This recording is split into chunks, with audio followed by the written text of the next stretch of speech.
What's up, guys? It's Mike with Shallow Reefing coming back at you with another video.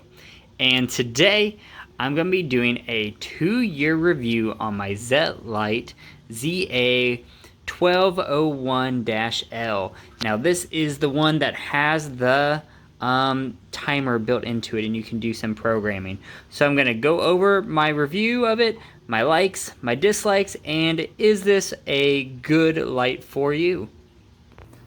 Alright, so please forgive me as I read off the specs and dimensions on the back. I know a lot of people hate doing that, but this is just an overview. And also, you might be hearing my son crying in the background from time to time. I'll try to edit that out. But for this Zetlight, it is only a 16 watt, which is kind of low for the power rating. I've noticed that some of their newer ones have more of an 18 watt power rating, which is good because the power in here, when I show you my power testing I've done, it's not too great. Now, their recommended tank dimensions are 15 inches by 15 by 15. Now, for me, I don't know, man. I think that's a little on the large side. Their minimum tank is 11.8 by 11.8 by 11.8, and that is actually about where my Innovative Marine is. It is the perfect dimensions for this tank. Now, the maximum, 20 inches, there's no way this thing's covering 20 inches. Not adequately, at least. Now, the one thing I do want to say is my Innovative Marine is 11 inches by 11.5 inches in the front compartment. Now, the way I had it mounted is I moved it to the front, because if I moved it to the back, I wasn't really getting the best coverage for it. So I would say the minimum tank size is probably the best tank size you're looking at. Now, the one thing I do love about this is the blue channel. Now, I do like how they have it in 380 to 465 nanometers. I really do like that a lot. It's pretty great. I enjoy it. It's pleasing to my eye. And I think the whites are good. I mean, you got kind of a full spectrum going with the red and the green, but overall, you know, it is what it is. It's a cheaper light. I got it for $55 at BRS on a doorbuster sale. Now, at 55 bucks, I think it's a solid light. Now, anything more than that, like if you're getting up in the $75 range, I mean, it does have the timer, but it's kind of a pain in the butt. And I don't think I'd buy it for that. Now, if you look here, they do have the 5 timer settings and everything. You can adjust it. Now, people have complained that their directions are difficult. I'm kind of a guy who just throws stuff together and just plays with it until it works. I could not do that. I actually had to follow the directions. If you do follow directions, they do have okay directions. They're not the best, and the timer is not very intuitive, but once you figure it out, you know, it works. As far as the settings on my timer, I used to do a ramp up and ramp down, but I just go full blast on it just because once you see the par is nothing to write home about. I mean, it's going to be okay for the softies and maybe some LPS, especially if you're like higher up in the tank. SPS, yeah, we're kind of looking iffy on that one. Maybe with the newer models, when they're at the 18 watt, they might have a little more punch, especially on a smaller tank, but for mine, it wasn't up to snuff. Now, I really do like how they give you kind of like a breakdown on the spectrum up here and what you can expect. And I do like how they have this mount, and they're talking about the mount.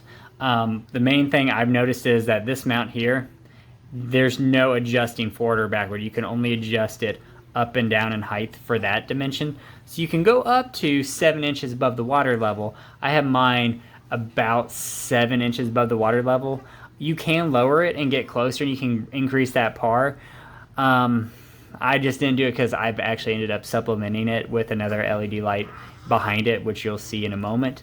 The one thing they could do is to add probably a couple holes here. I know they'd have to rework this design and probably make that plate a little bit wider, but if they did add like 3 extra holes here so you could push it out farther or bring it back, that would be huge, and I think that would really help out a lot with the tank and it working with some of the limitations of the light. So as you can see, all the lights on the Zetlight are set to 100% right now. I mean, it's got some okay output. I mean, it looks kind of bright. I have a beams work in the back that is not turned on, but as soon as I turn on that beams work, you can see that, oh yeah, that beams work, which is, I believe, 18 watts. Yes, it is 18 watts. It is actually like outputting way more light than this, Zetlight. I mean, I add them together, and I am not worried about anything growing in here as far as I could probably grow SPS no problem. I have anemones in there, and they're moving around because they're all angry. But with both of these lights going, I know I'm fine. I could probably grow enough coral in there and sustain them to be fine. But I'm going to take a snapshot of the par and throw it up on the screen. That way you guys are going to be able to see with just the Zetlight. I have it in just blues and I have it in the full output. And you'll kind of see that the par is nothing to really, brag about. So as you can see, I have the Zetlight set to 100%, and the 100% are in black, and the all blue channel is in blue. So at the surface level, about 7 inches down, you see 300 par right at the surface level before it gets in the water, and then 194 par with just the blue lights. Now you can look at the trend and you can see how as the light penetrates down, it significantly tampers off, especially in the blue spectrum. You can see that if at the very top of the tank, like 3 inches below the water surface, I'm at 90 par for all channels at 100 and 67 for just the blues. And then once you get to the bottom, which this is only like an 11-inch deep tank, depending on how the water fluctuates in the tank, and it's really only getting about 10 par on all blues and 40 par at the bottom. Now this is without any supplementation. This is just the Zetlight. So if you did have a shallower tank, this would be better, but if you have somewhat of a deeper, or I would consider it a normal size tank, it would probably not be the best. Now the one thing you'll notice is I put the beams work in the back over here and then the Zetlight's in the front. I didn't want to put the Zetlight to the back because it doesn't have as good of reach. So if I would have had it here, this center would have been pushed back even farther. And then right now it's actually centered over the tank fairly well. I did have to kind of push it a little to the left because I wanted the beams work in here. But with that beams work in here, I think it's like perfect for this little tank. Just if you're relying on just the Zetlight to manage it, I probably wouldn't do it that way. Alright, so who is the Zetlight for, especially the Nano version of the Zetlight? And what size tank are you really looking at if you're wanting to put this on your system? Now for me, if I had one of those Aqueon Evo 8 gallons, the all-in-one acrylics, I think that's like ideal.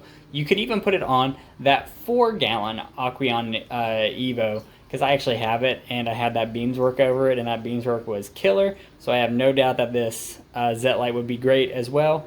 I could even suggest, lowering the mounting height and putting it in the back compartment, and it would have even higher par than what the par was that I showed you.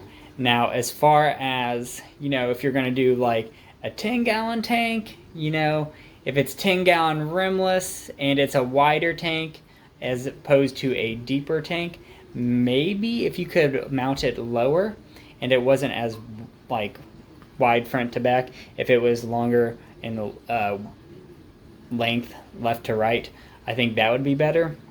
As far as the penetration, the penetration is not very great on this once you get to the bottom.